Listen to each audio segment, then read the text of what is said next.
Selamat datang di channel Trading for Better Life. Hari ini ISG ditutup turun 0,08% ke angka 6.538. Dan di video ini saya akan coba menganalisa satu saham yang ada rencana buyback bulan ini dan beberapa saham yang bisa teman-teman pantau pergerakannya. Semoga analisa yang diberikan ini bisa bermanfaat dan membantu teman-teman dalam mengambil keputusan. Untuk teman-teman yang mau request saham untuk dianalisa, bisa like dan komentar pada posting Instagram Trading for Better Life yang di-post setiap hari Rabu dan Jumat. Dan bagi teman-teman yang belum subscribe channel ini, silahkan tekan tombol subscribe agar tidak ketinggalan informasi dan analisis saham terbaru yang akan di-upload setiap harinya. Saham pertama akan saya analisa adalah saham INTP. INTP hari ini naik 3% ke harga 11.075.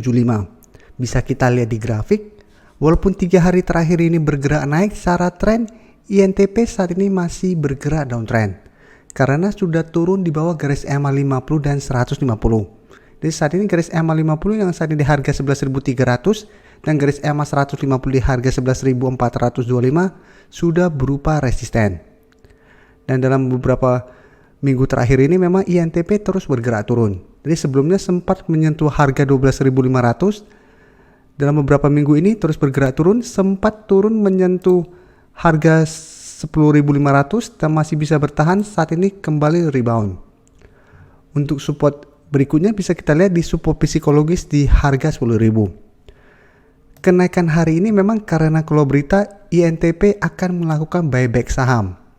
Untuk periode buyback bisa kita lihat terhitung sejak 6 Desember sampai 4 Maret 2022.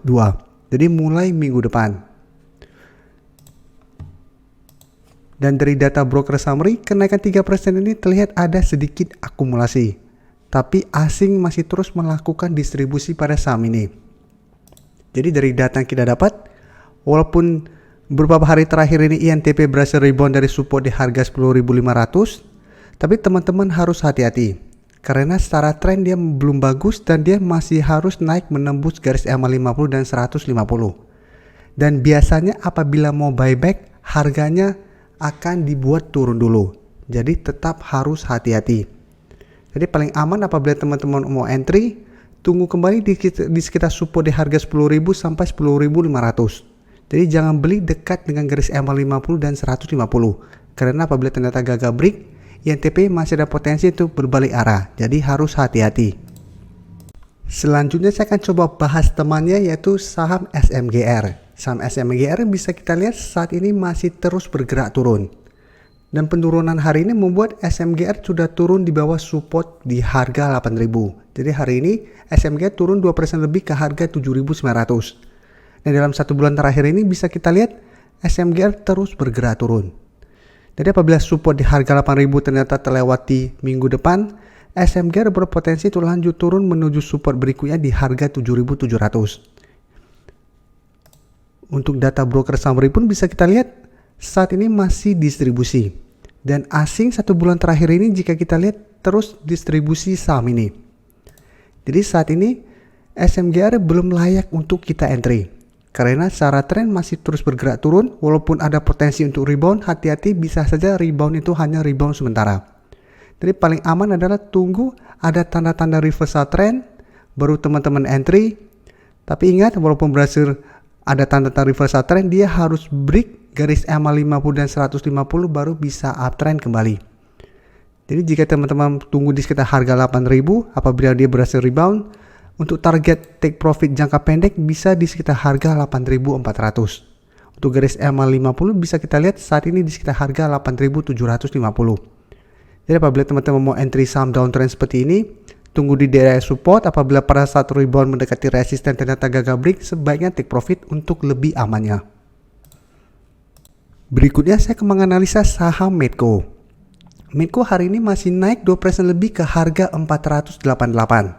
Dan jika kita lihat di grafik, walaupun 2 hari terakhir ini bergerak naik, Medco secara tren juga masih downtrend. Tapi saat ini masih bisa bertahan di support di harga 470. Dan support 470 bisa kita lihat telah beberapa kali bisa menahan penurunan dari saham ini. Sedangkan untuk resisten terdekat bisa kita lihat masih di harga 500 atau resisten psikologisnya. Sedangkan resisten di EMA 50 saat ini di harga 535 dan resisten EMA 150 di sekitar harga 555. Jadi walaupun ada potensi untuk bertahan di support 470, Medco masih harus menembus beberapa resisten kuat untuk bisa bergerak uptrend. Jadi apabila teman-teman mau entry, sebaiknya hanya swing trade untuk trading jangka pendek. Untuk garis MACD bisa kita lihat saat ini juga masih mengarah ke bawah.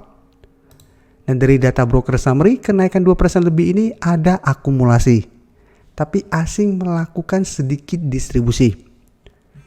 Jadi dari data yang kita dapat, saya lihat Medco masih ada potensi untuk mencoba break dari harga 500. Jadi minggu depan masih ada potensi untuk naik menyentuh harga 500. Apabila masih gagal break, maka Medco masih akan bergerak turun kembali mengatas harga 470.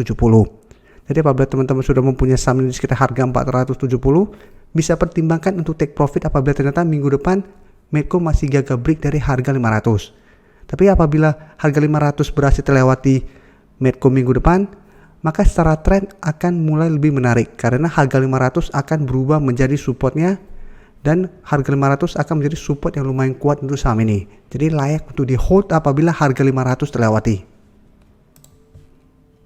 Saham terakhir yang saya analisa adalah saham BJTM. BJTM hari ini naik 2% ke harga 765. Dan bisa kita lihat di grafik, dalam 1 bulan terakhir ini BJTM masih bergerak sideways. Dan saat ini masih bertahan di atas support di EMA 50 yang saat ini berada tepat di harga 750. Sedangkan untuk resisten masih di harga 780.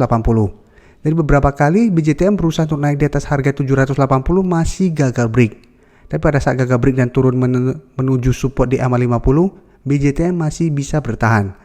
Jadi untuk tren jangka menengah pun BJTM sebenarnya masih layak untuk di hold karena masih bertahan kuat di garis EMA 50 dan 150.